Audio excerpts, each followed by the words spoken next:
പിന്നെ ഒരു പായസം കൂടെ ഉണ്ടാക്കിയേക്ക്. ഞാൻ ഉണ്ണിയപ്പം ഇഷ്ടംപോലെ ഉണ്ടാക്കി വെച്ചേക്കുന്നു ഇതിനെ. ഇതും കണ്ടില്ലല്ലോ, ഞാൻ തിരിച്ചേക്കട്ടെ.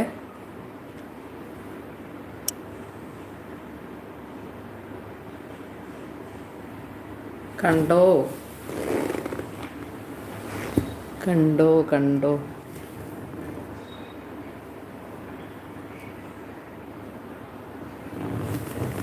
കണ്ടോ ഇതിനെ.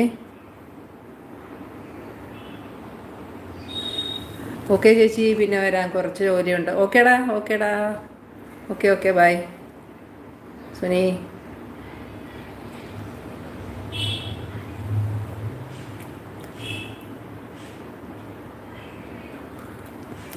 ഞാനിവിടെ ഇരുന്ന് കൊതി നോക്കി ഇരിക്കുവാണേ. ഒരെണ്ണം എടുത്ത് കഴിച്ചു.